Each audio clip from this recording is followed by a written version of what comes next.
In the shadowed archives of Saint Augustine Seminary in rural Pennsylvania, there exists a photograph that no one speaks of.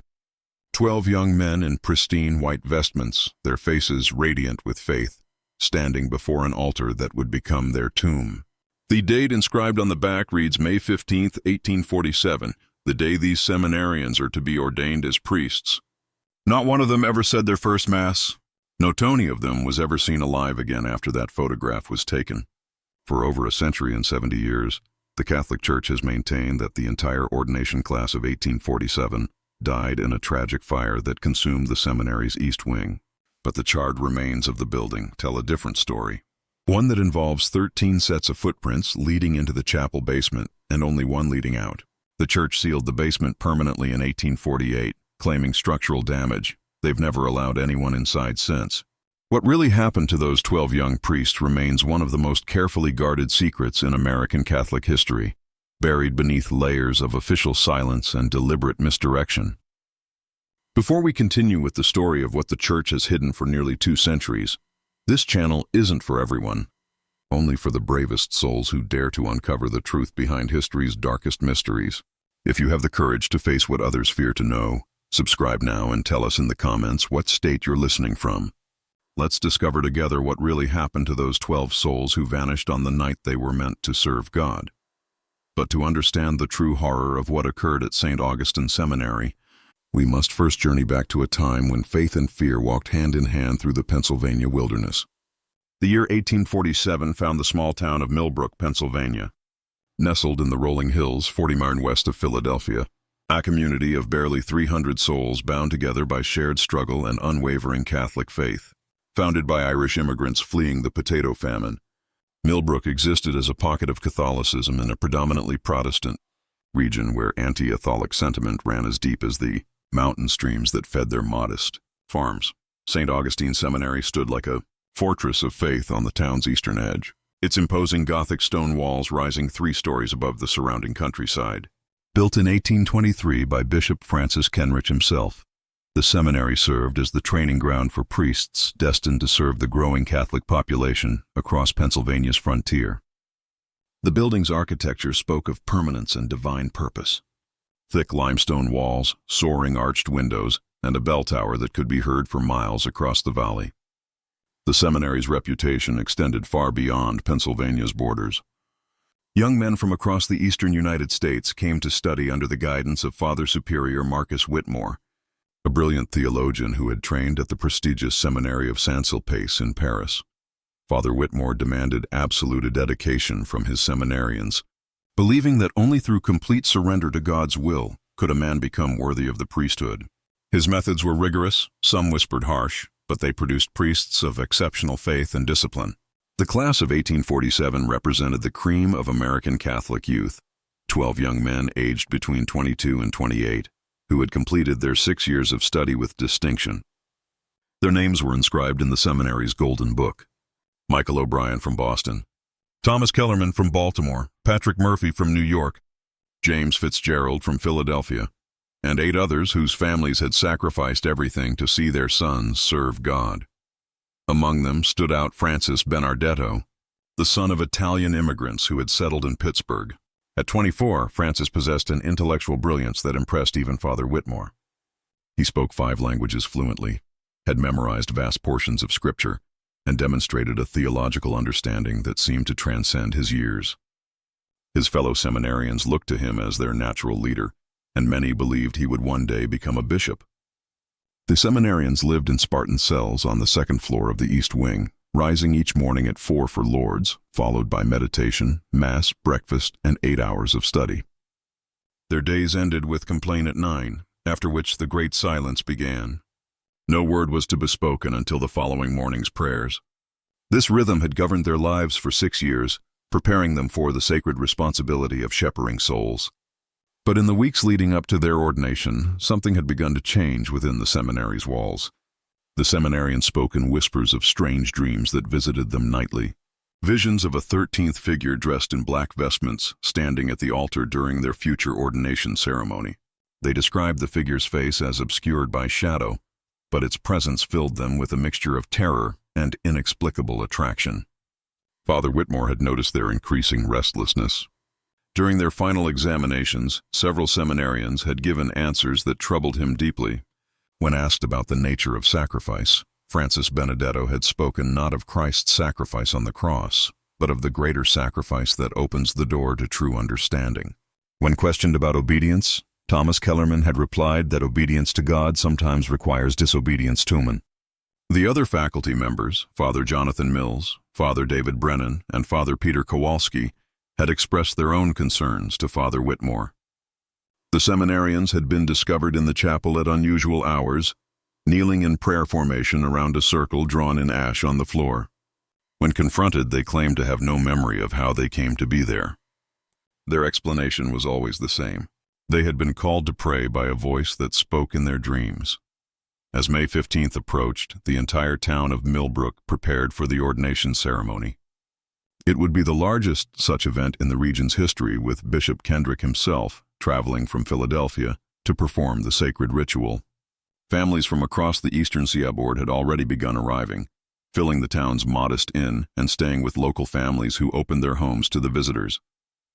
The ceremony was scheduled for 10 hours in the morning, to be followed by a grand celebration that would last until evening. The seminarians would speak their final vows, receive the sacred oils of ordination, and transform from students into priests empowered to celebrate Mass, hear confessions, and guide souls to salvation. It was to be the culmination of their years of preparation, the moment when their lives would be forever consecrated to God's service.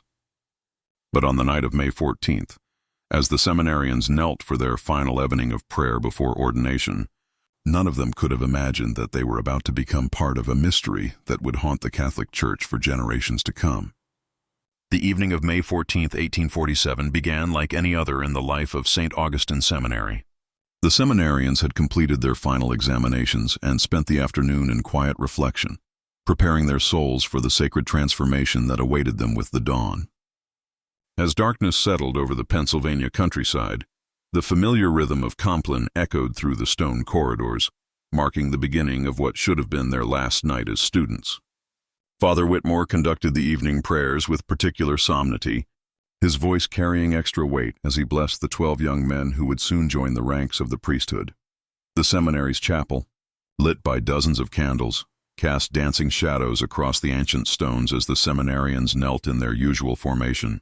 But those who observed them closely noted something unsettling. Their eyes seemed fixed not on the altar, but on some invisible point in the air above it. At precisely 9:00, the great silence began. The seminarians filed out of the chapel in their customary order, their soft footfalls on the stone floor, the only sound in the vast building. Father Whitmore watched them go, noting how Francis Benedetto paused at the chapel door and glanced back with an expression that seemed almost expectant. What happened next would forever change the course of Saint Augustine Seminary's history. Brother Thomas Aquinas, the seminary's elderly porter, was making his final rounds when he heard it, a sound that made his blood run cold. From deep within the building came the resonant tones of the chapel's great bell, tolling not the customary pattern of the hours, but a slow, measured cadence that seemed to pulse with its own dark rhythm. 12 tolls, then a pause, then 12 more. The pattern repeated 3 times before falling silent. Brother Thomas knew the bell schedule by heart. No bell was supposed to ring during the great silence. More disturbing still, the bell tower was locked each night, and Father Whitmore kept the only key. Yet the sound was unmistakable, the deep bronze voice of the seminary's own bell calling out across the sleeping valley. As Brother Thomas hurried toward the bell tower, he encountered Father Mills emerging from his quarters, his face pale with concern. "Brother, did you hear?" Father Mills began, but his words were cut short by another sound that sent ice through both men's veins. From the chapel came the sound of chanting, not the familiar Latin of their daily prayers, but something older, more primal. The voices were unmistakably those of the seminarians, but the words they spoke seemed to come from no Christian liturgy. The chanting rose and fell in waves, punctuated by responses that echoed strangely in the stone chamber. Father Mills and Brother Thomas approached the chapel doors with mounting dread. The massive oak portals, which had stood open during evening prayers, were now sealed shut. When Father Mills pressed his ear to the wood, he could hear the seminarians' voices clearly. but the words they spoke seemed to shift and change, even as he listened, as if the very air was transforming the sounds. Father Whitmore appeared at the end of the corridor, moving with urgent purpose. In his hand, he carried a ring of keys, his face set in grim determination. "The bell tower is locked," he announced grimly. "No one rang that bell from above." The three men stood before the chapel doors, the chanting continuing beyond the thick oak barriers. Father Whitmore selected a large iron key from his ring, the master key that opened every door in the seminary. But when he inserted it into the lock, it would not turn. The mechanism, which had functioned perfectly for over 20 years, seemed to have frozen solid. "Get Father Brennan and Father Kowalski," Father Whitmore ordered Brother Thomas. "Something is very wrong here." As Brother Thomas hurried away, the chanting within the chapel began to change. The voices grew louder, more insistent, and underneath them both priests could hear another sound, footsteps descending what sounded like stone steps, but the chapel had no stairs. The floor was level throughout, with only the raised altar at the far end. Father Brennan and Father Kowalski arrived within minutes, their faces reflecting the same mixture of concern and bewilderment that gripped their colleagues. Together the four priests worked to open the chapel doors, but no amount of effort could budge the ancient locks. It was as if the doors had been sealed from within by some force beyond their understanding. Then, as suddenly as it had begun, the chanting stopped. The silence that followed was so complete, so absolute, that it seemed to press against their ears like a physical weight. Father Whitmore called out to the seminarians, his voice echoing off the stone walls of the corridor. No response came. The priests spent the next hour attempting to breach the chapel doors, but their efforts proved futile. Finally, Father Whitmore made a decision that would haunt him for the rest of his life. "We'll have to go around," he announced. "The sacred door connects to the chapel from the outside." The 5 men, the 4 priests, and Brother Thomas made their way through the seminary's corridors to the external door that led to the sacred. This smaller entrance, used primarily for storing vestments and sacred vessels, provided direct access to the chapel's interior. Father Whitmore's key worked smoothly in this lock, and the door swung open without resistance. What they found inside defied every expectation and challenged every assumption about what was possible within the sacred walls of Saint Augustine Seminary. The chapel was empty. Not merely vacant, but impossibly completely empty. The 12 seminarians who had been chanting only moments before had vanished without a trace. Their prayer books lay scattered across the floor, pages torn and scattered like autumn leaves. The candles that had illuminated their evening prayers had been extinguished, leaving only the cold smell of recently snuffed wax, but it was the altar that truly shook the priests to their core. The massive stone structure, which had stood unchanged for over 20 years, had been moved, not shifted slightly, but completely relocated to reveal a gaping hole in the floor beneath. A hole that descended into darkness so complete that their lamplight could not penetrate its depths. Father Whitmore approached the opening with trembling steps. The hole was perfectly circular, perhaps 4 ft in diameter, with stone steps carved into its walls, spiraling downward into the earth. The stonework was old, far older than the seminary itself, and covered with symbols that none of the priests recognized. The air that rose from the depths carried a strange, sweet scent that seemed to cling to their nostrils and make their heads spin. "This is impossible," Father Brennan whispered, his voice barely audible. The chapel was built on solid ground. The foundation records show no basement, no crypt, nothing. Father Kowalski knelt beside the opening, holding his lamp as far down as he dared. "The steps go down at least 20 ft, he reported. "I can see more symbols carved into the walls, but I can't make out where they lead." As the priests debated what to do next, Brother Thomas made a discovery that would prove crucial to understanding the night's events. Near the altar, partially hidden beneath a scattered prayer book, he found a folded piece of paper. The parchment was old, its edges yellowed with age, and the handwriting upon it was in a hand none of them recognized. Father Whitmore read the document aloud, his voice growing more strained with each word. "To those who seek the truth beyond the veil of mortal understanding, know that the path to true enlightenment requires sacrifice beyond what the weak-hearted can comprehend. The 12 who descend this night do so of their own will, called by voices that speak from depths older than any church, older than any faith built by human hands. They go to serve a purpose higher than any earthly ordination can provide. Seek them not in the world above, for they have chosen to serve in the world below. Their sacrifice opens the door for others to follow. The 13th witness remains to tell their tale. The document was unsigned, but the implications were clear and terrifying. The seminarians had not been taken against their will. They had gone willingly into the depths beneath the chapel.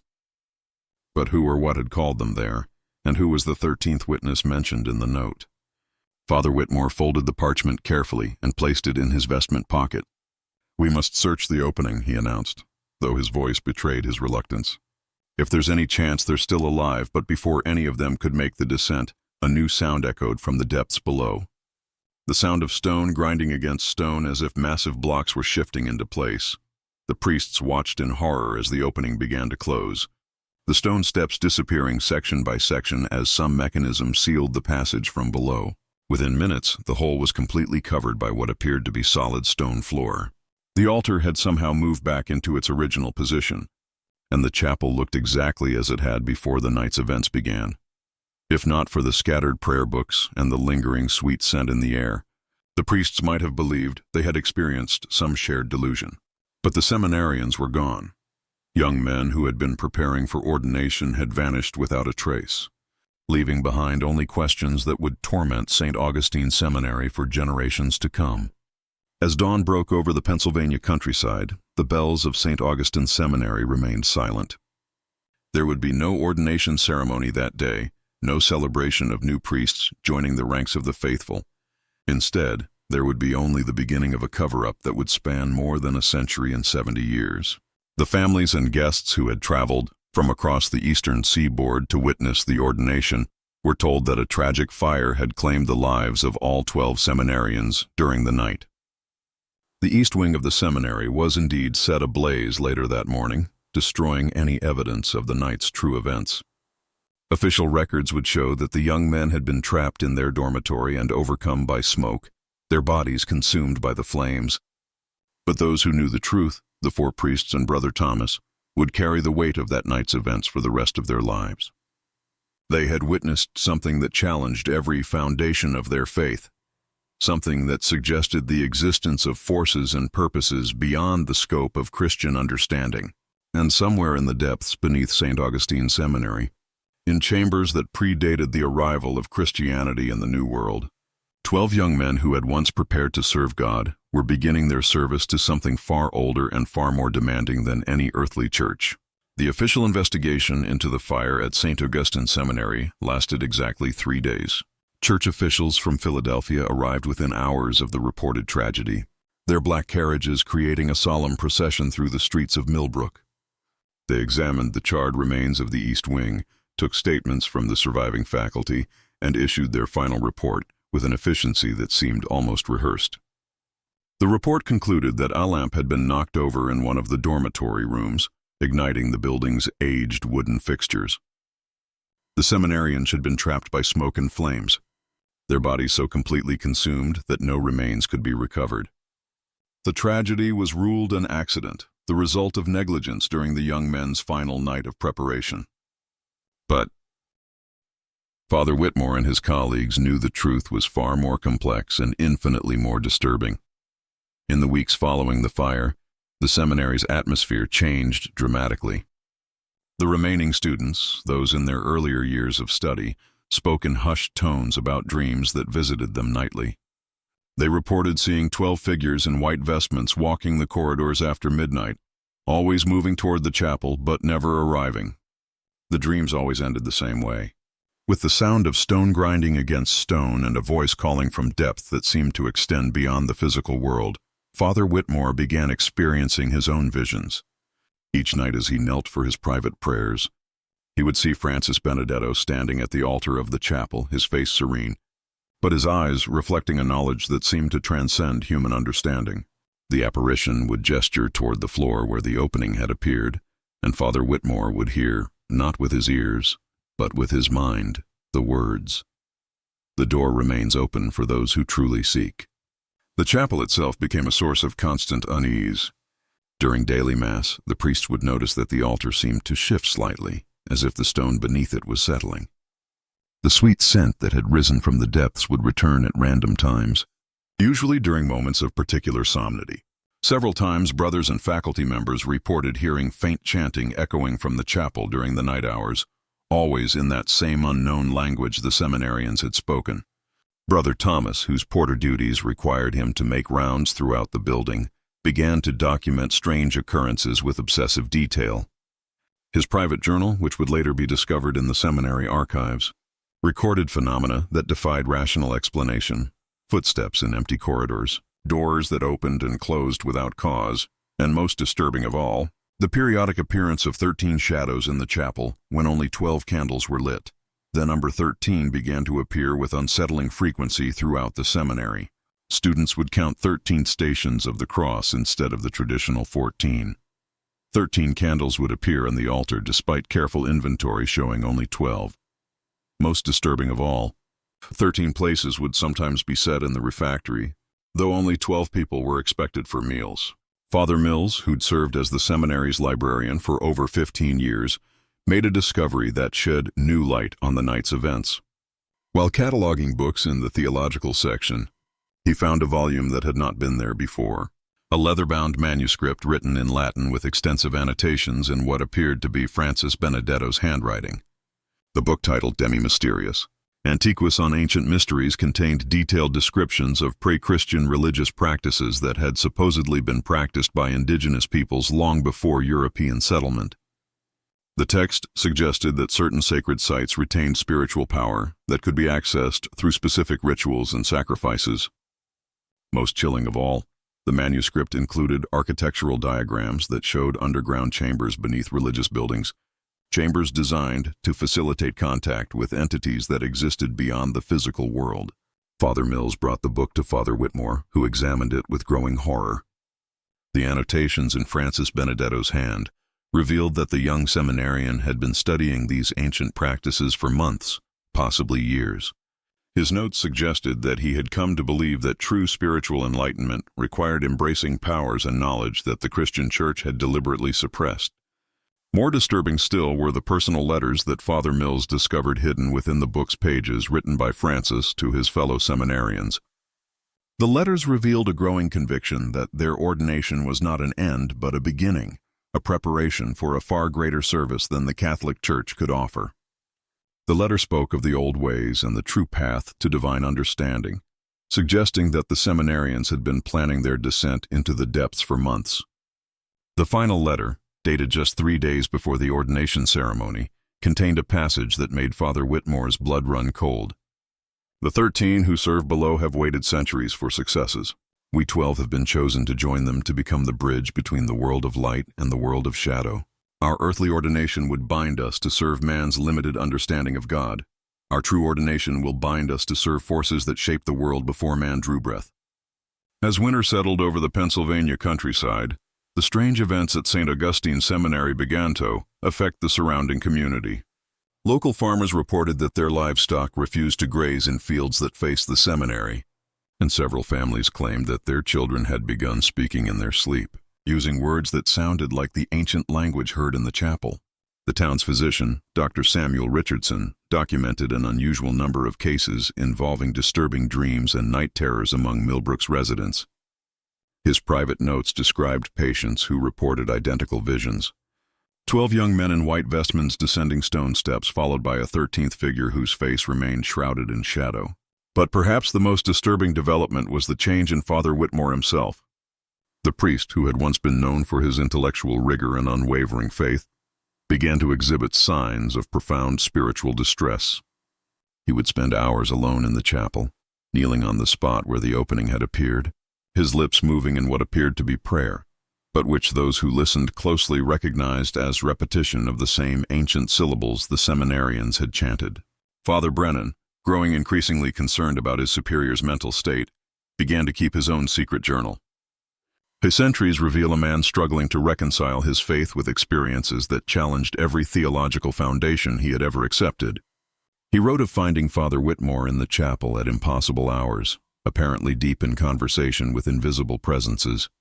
Most disturbing of all, he recorded that Father Whitmore had begun to refer to himself as the 13th witness, the same title mentioned in the mysterious note found after the seminarians' disappearance. As the first anniversary of the tragic fire approached, the seminary's enrollment had dwindled to fewer than 20 students. Families who had once considered it an honor to send their sons to Saint Augustine now avoided the institution entirely.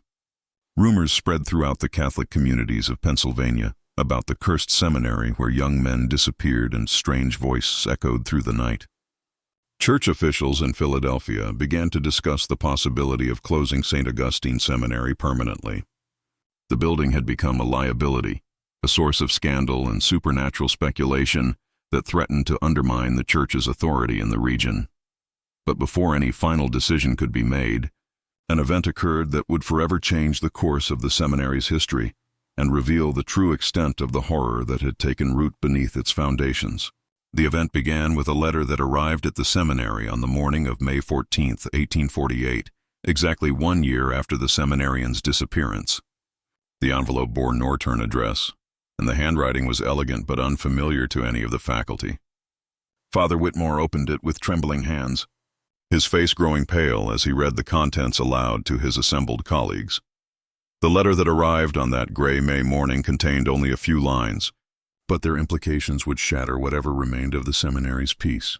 To the faithful servants of St. Augustine Seminary, the year of preparation is complete. The door beneath the sacred altar opens once more tonight.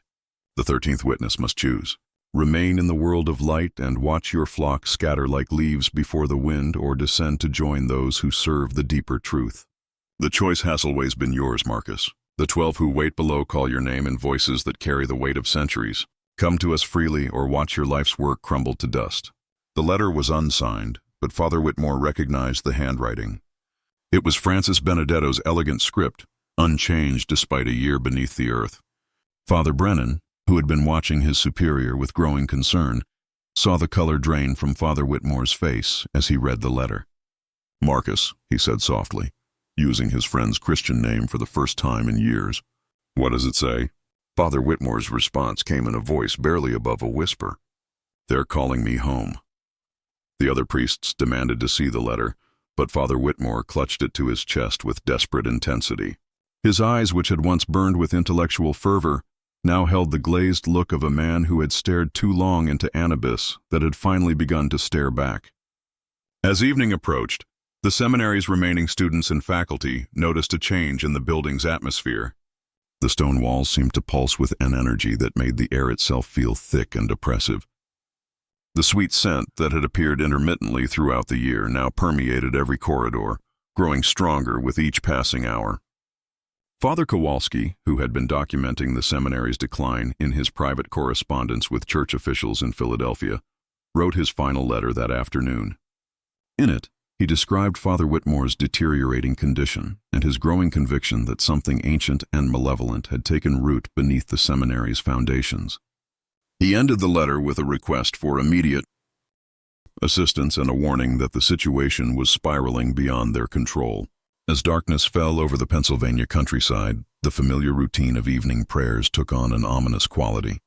The remaining students, fewer than 20 young men who had chosen to stay despite the seminary's reputation, knelt in the chapel with visible nervousness.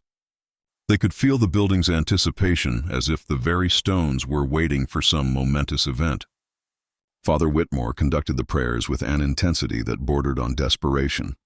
His voice, usually calm and measured, rose and fell with emotional peaks that made the students exchange worried glances. When he reached the final blessing, his hands shook so violently that he nearly dropped the prayer book. After the students had been dismissed to their dormitories, the 4 remaining priests gathered in Father Whitmore's study. The room, which had once served as a sanctuary of theological learning, now felt like a tomb. Books lay scattered across the floor, their pages torn and scattered. The walls, once lined with centuries of religious scholarship, now displayed only empty shelves and faded rectangles where paintings had hung. "Marcus," Father Mills said gently, "you need to leave this place. Whatever happened here, whatever is still happening, it's destroying you." Father Whitmore turned to face his colleagues, and they saw in his eyes a depth of knowledge that no mortal man should possess. "You don't understand," he said, his voice carrying an echo that seemed to come from somewhere far beneath the building.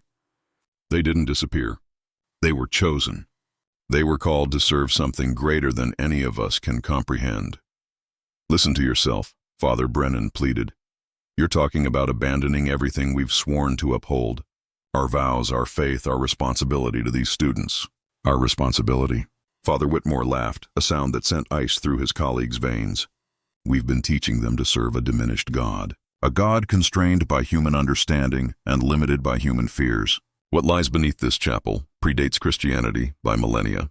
It was old when the first human beings learned to speak. The seminarians who descended understood this truth. As Father Whitmore spoke, the priests became aware of a new sound echoing through the building. From somewhere below their feet came the rhythmic pounding of stone against stone, as if massive blocks were being moved by unseen hands. The sound grew stronger and more insistent, creating a vibration that could be felt in their bones. They're preparing, Father Whitmore announced with certainty. The door will open again tonight, and this time it will remain open. The 13 who serve below will finally have their witness in the world above. Father Kowalski stood abruptly, his face pale with determination. I'm going to the chapel. If there's some kind of opening down there, if there's any chance those boys are still alive. They're not alive, Father Whitmore interrupted. Not in any sense that you would understand. They've been transformed, elevated, given purpose beyond the petty concerns of earthly existence. Tonight I joined them. The pounding from below grew louder, more insistent. Dust began to fall from the ceiling as the entire building shook with each impact. The priests could hear the remaining students in their dormitories, their voices raised in confused alarm as their beds rattled against the walls. Father Mills made a decision that would save his life but haunt his dreams for decades to come. We need to evacuate the building, he announced. Get the students out, send word to Philadelphia, and seal this place permanently. But Father Whitmore was already moving toward the door, his steps purposeful and determined. You can try to stop what's happening, he said over his shoulder. But you cannot change what has already begun. The door opens tonight, and the 13th witness takes his place among the chosen. The 3 priests followed Father Whitmore through the corridors of the seminary, their footsteps echoing off stone walls that seemed to pulse with malevolent life. Students emerged from their dormitories, their faces reflecting the terror that had gripped the entire building. The air itself seemed to thicken with each step they took toward the chapel. As they approached the chapel doors, the priests could see light emanating from beneath the heavy oak barriers. Not the warm glow of candles, but a cold blue radiance that seemed to come from deep within the earth itself. The pounding from below had evolved into a complex rhythm, like a heartbeat that originated from the very foundations of the building. Father Whitmore placed his hand on the chapel door and it swung open without resistance. The sight that greeted them would be burned into their memories for the rest of their lives. The chapel's floor had opened once again, revealing the spiral staircase that descended into the earth. But this time, the opening was larger, perhaps 8 feet in diameter, and the blue light that rose from its depths cast everything in an otherworldly glow. The 12 missing seminarians stood around the opening's edge, their white vestments now gleaming with that same cold radiance. But they were no longer the young men who had disappeared a year ago. Their faces had taken on an ageless quality, their eyes reflecting knowledge that seemed to span centuries. They moved with perfect synchronization, their gestures forming patterns that hurt to look at directly. When they spoke, their voices harmonized in ways that human vocal cords should not have been able to produce. Marcus, they said in unison, their combined voices creating harmonics that made the chapel's stone walls ring like bells. The circle is almost complete. Take your place among us, and the work can truly begin. In the center of the circle, rising from the depths of the opening, stood a figure that made the priests' minds recoil from comprehension. It was tall and draped in robes that seemed to be cut from the darkness itself. Where its face should have been, there was only a void that seemed to pull at their sanity like a physical force. The 13th witness, the figure spoke, its voice coming from everywhere and nowhere at once. The one who will carry our message to the world above, the bridge between what was and what will be. Father Whitmore stepped forward, his face radiant with an expression that combined ecstasy and terror in equal measure. I understand now, he said, his voice carrying the same impossible harmonics as the seminarians. I've been chosen to serve a purpose greater than any earthly church could provide. As he approached the opening, the 3 remaining priests finally understood the true horror of what they were witnessing. This was not merely about the disappearance of 12 young men. It was about the transformation of human souls into something utterly foreign to God's creation. The seminarians had not been killed. They had been recruited into service of entities that existed in the spaces between light and shadow, beings that predated human civilization and sought to reclaim dominion over the world above. Father Brennan, driven by a desperate courage that surprised even himself, lunged forward to stop his superior. But the seminarians moved with inhuman speed, their hands grasping him with strength that seemed to flow from the earth itself. As they held him, he could feel something pressing against his mind. Alien thoughts that sought to overwhelm his consciousness with visions of cosmic truth and universal insignificance. "You cannot stop what has already begun," Francis Benedetto said, his voice carrying the weight of absolute certainty. "The door has been opened, and those who serve below have been patient for far too long. The 13th witness will ensure that our message reaches every corner of the world above." The struggle in the chapel intensified as their remaining priests realized the full scope of what they were facing. This was not a simple case of religious apostasy or even demonic possession. It was something far more ancient and infinitely more dangerous. The entities that had claimed the seminarians operated according to laws that predated human understanding, and their patience was finally exhausted. Father Kowalski, drawing upon reserves of faith he didn't know he possessed, began to recite the Lord's Prayer in Latin. The words seemed to cause the blue light to flicker and dim, and for a moment the seminarians' perfect synchronization faltered. The tall figure in the center of the circle turned its attention to him, and Father Kowalski felt his mind being probed by something vast and utterly alien. "Your prayers have no power here," the figure spoke, its voice creating harmonics that made the chapel stones groan. "This place was sacred long before your carpenter God walked among men. The earth itself remembers older truths, older powers. Your faith is a flickering candle in the face of an eternal darkness." But Father Kowalski continued his prayer, his voice growing stronger with each word.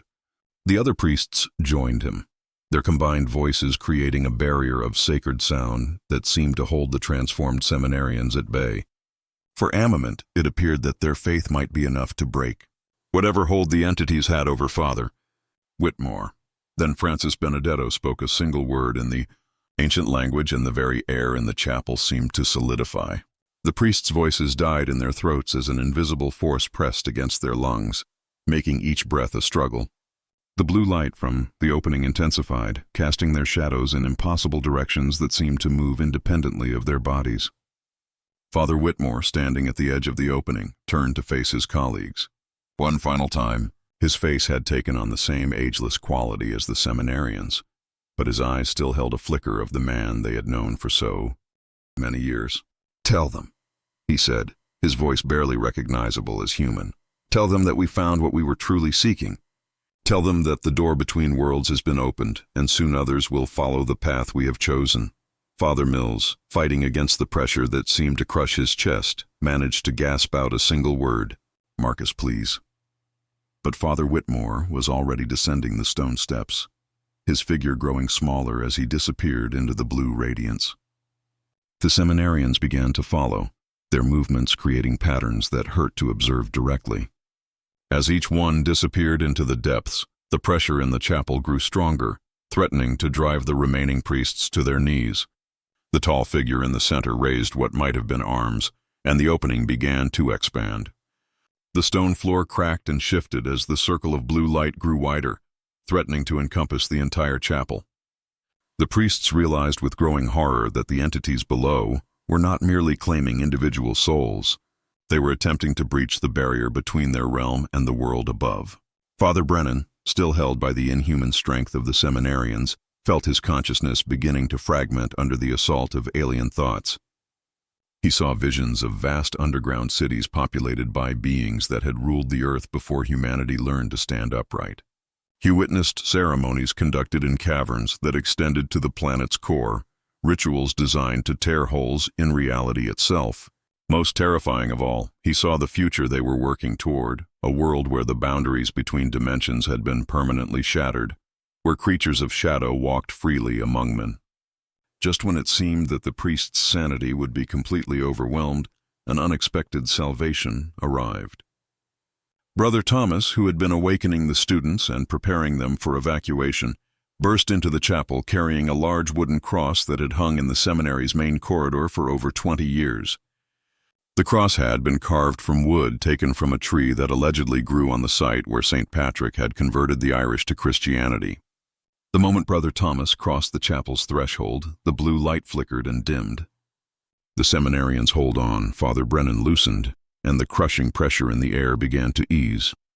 The ancient wood of the cross seemed to resonate with a power that predated even the entities below, drawing upon centuries of faith and devotion that had been invested in its carved surface.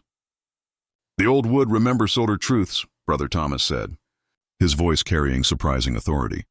"This tree was sacred before Christianity came to Ireland, and it remembers the bargains that were made when the first missionaries arrived. Light and shadow agreed to coexist, each in their proper realm." The tall figure turned its attention to Brother Thomas, and the porter felt his mind being probed by something vast and ancient. But the cross in his hand seemed to provide protection, creating a barrier that the entity could not penetrate. "You speak of bargains made in darkness," the figure said, its voice carrying notes of grudging respect. "But those agreements did not account for willing servants. These 12 came to us freely, offering their souls in exchange for knowledge. The 13th seals the compact, opening the door for others to follow." "They were deceived," Brother Thomas replied, holding the cross higher, shown visions of cosmic truth when they were really being prepared for slavery.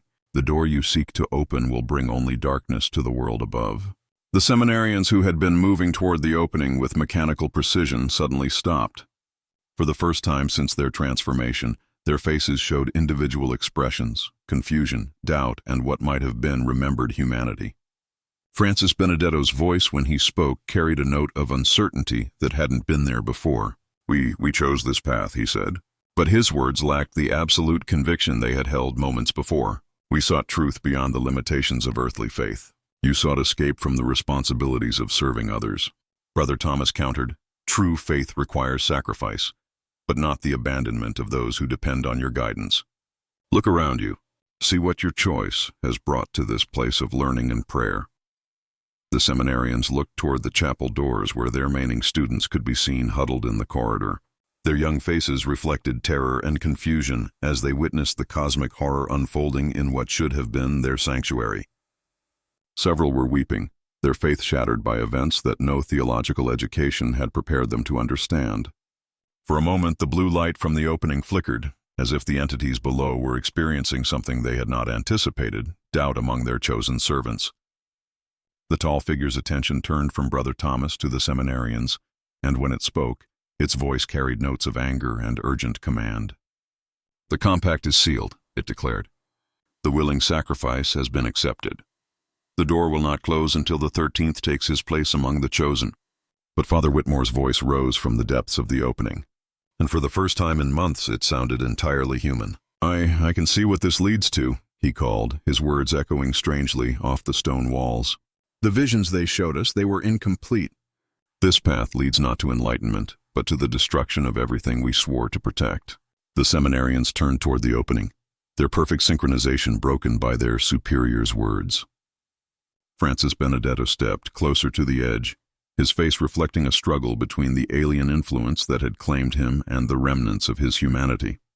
"Marcus," he called down into the depths, "what do you see? What truth have they hidden from us?" Father Whitmore's response came in a voice cracked with horror and regret. "I see the world they want to create. Cities of shadow where humans serve as cattle forebeings that feed on faith itself. Churches transformed into breeding grounds for entities that mock everything sacred. The door they want to open, it will never close. We won't be serving a higher purpose. We'll be midwives to apocalypse." The tall figure raised its arms and the opening began to pulse with renewed intensity. The blue light took on a reddish tinge that cast everything in the chapel in the color of blood. When it spoke, its voice carried the weight of eons and the promise of cosmic revenge. "The 13th witness has seen too much," it declared. "The compact will be completed whether he serves willingly or not. The door will open and the reign of shadow will begin."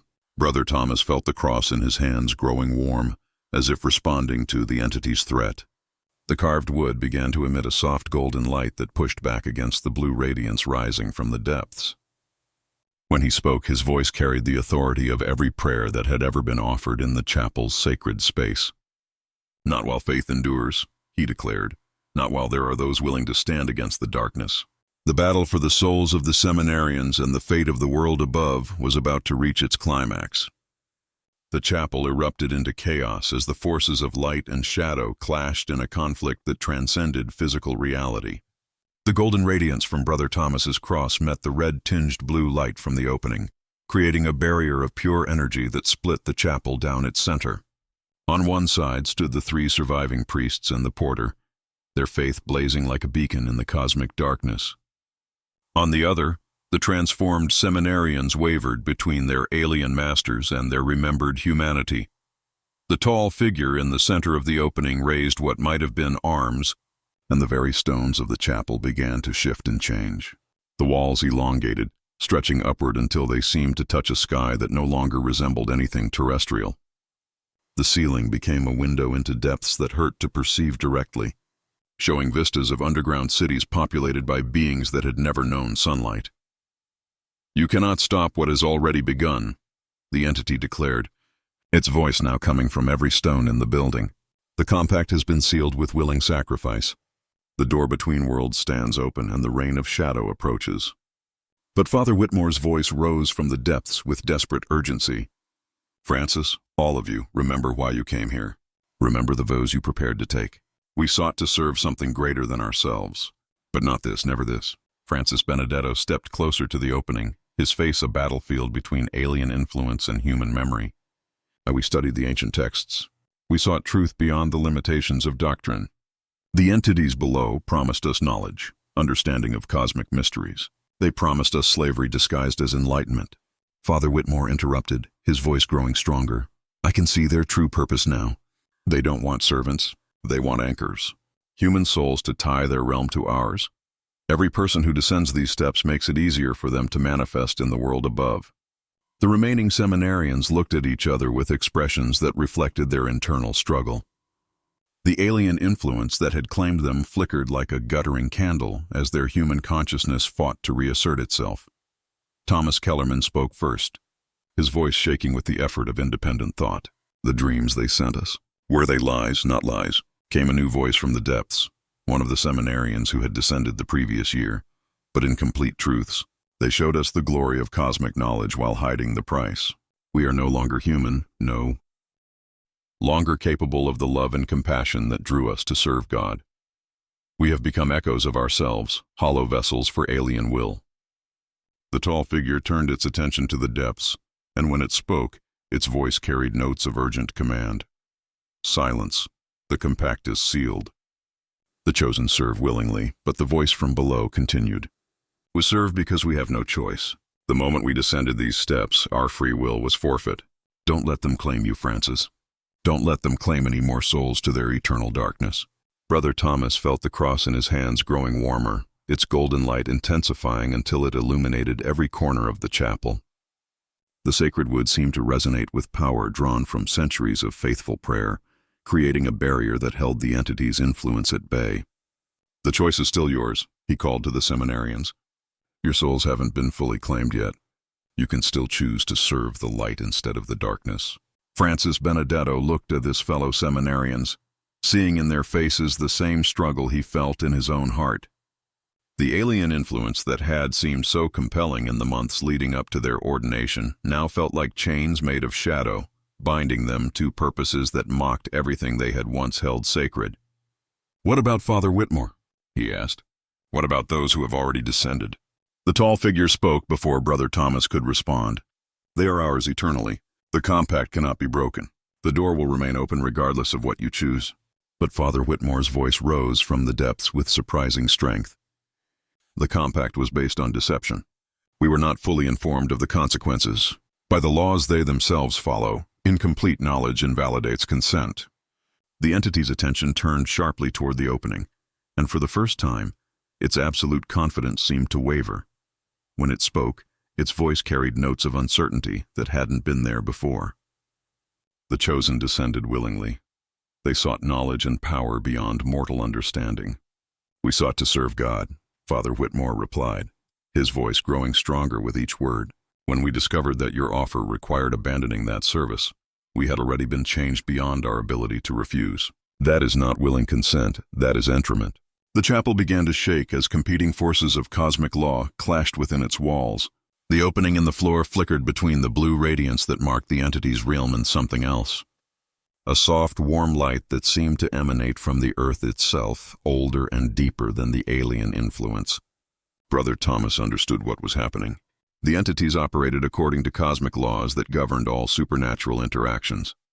If Father Whitmore was correct about the nature of their consent, then the compact could indeed be challenged. But the challenge had to come from those who had been most directly affected, the seminarians themselves.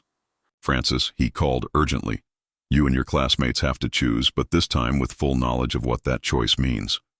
Will you serve entities that want to use you as anchors for invasion? Or will you serve the God who called you to protect and guide his people? Francis Benedetto looked around the chapel one final time, seeing it not as the transformed nightmare it had become, but as the place where he had spent 6 years preparing to dedicate his life to service. The alien influence that had seemed so compelling now revealed itself as the trap it had always been, a promise of cosmic knowledge that came at the price of everything that made existence meaningful. I choose, he said, his voice carrying the authority of absolute conviction. I choose to serve the light, not the darkness. I choose to protect the innocent, not enable their destruction. I choose. He paused, looking directly at the tall figure that had claimed so many souls. I choose to reject your compact and everything it represents. One by one, the other seminarians made the same choice, their voices joining in a declaration that created harmonics of pure human will. The blue light from the opening began to flicker and dim as the alien influence lost its hold on their souls. The tall figure raised its arms in apparent rage, and the chapel's walls began to crack under the force of cosmic displeasure. The compact cannot be broken, it declared. The door will remain open. Others will follow the path you have rejected. But Brother Thomas stepped forward, the cross in his hands blazing with golden radiance that pushed back the darkness.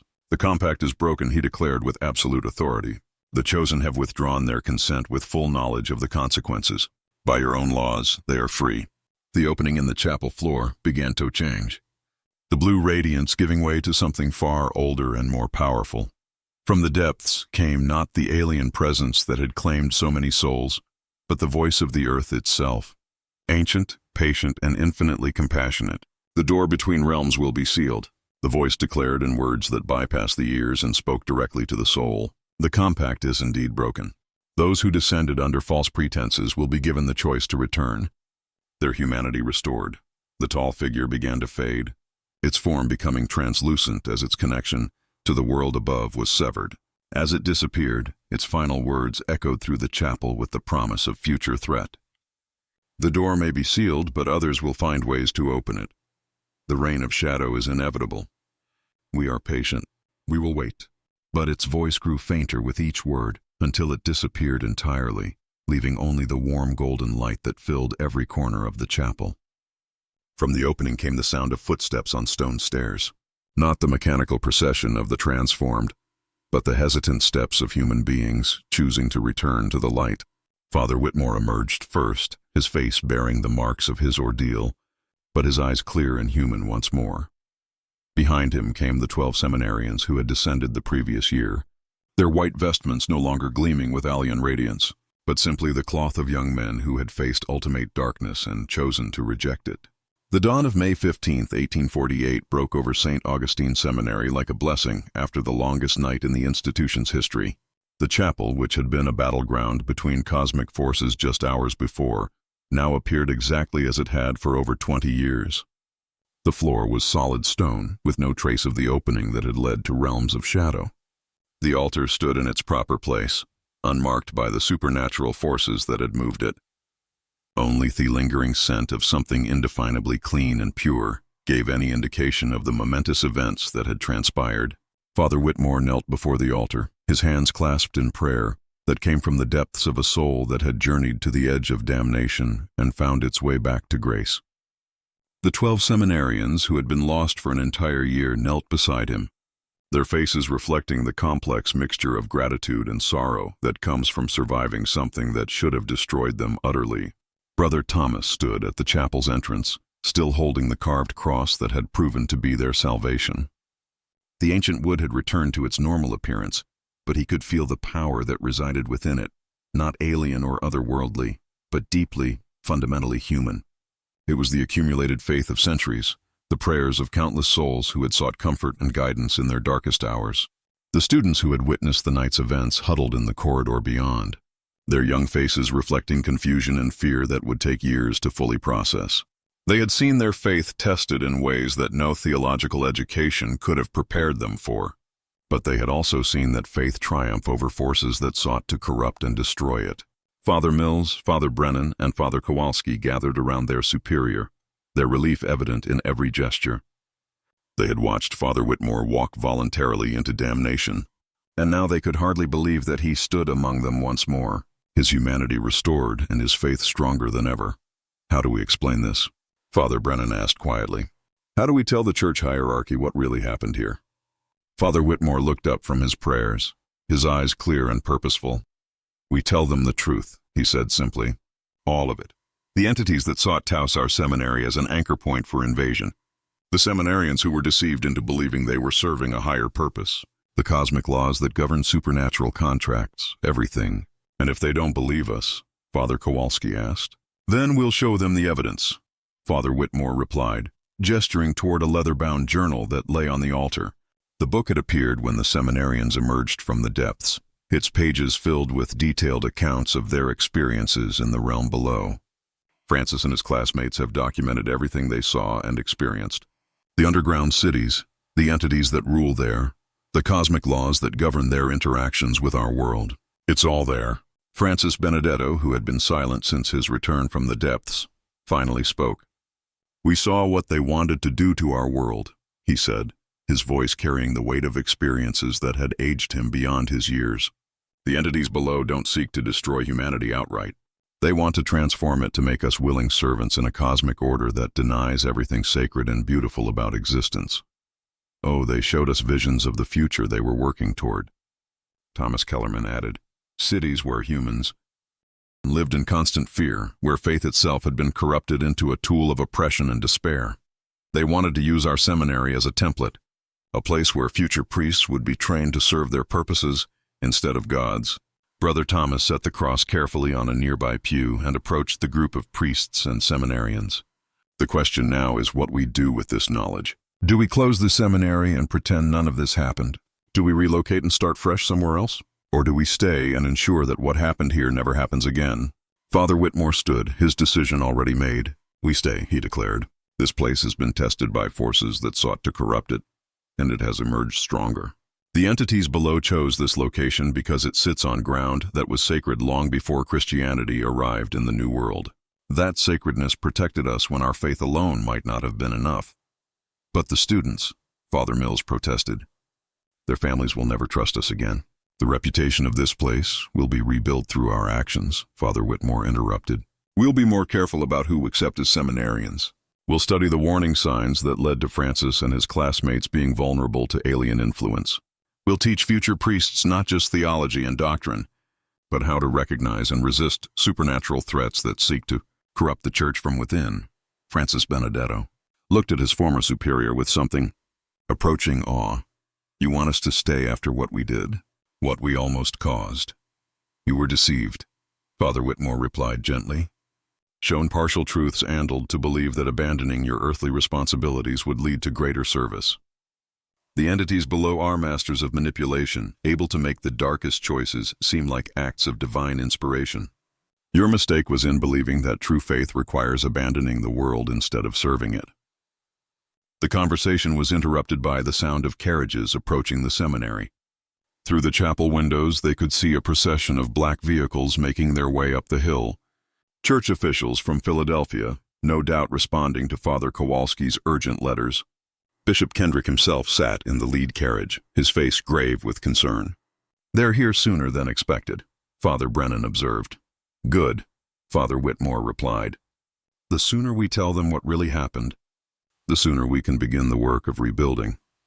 As the church officials entered the seminary, Father Whitmore gathered the leather-bound journal and prepared to tell a story that would challenge every assumption about the nature of faith. The reality, of supernatural threats and the responsibility of religious institutions to protect both their members and the world at large.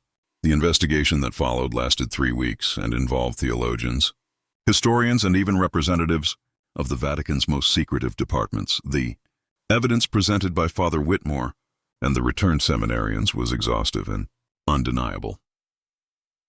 The journal they had brought back from the depths contained information that could not have been fabricated, detailed descriptions of cosmic laws, alien technologies, and supernatural hierarchies that matched ancient texts found in the Vatican's most restricted archives.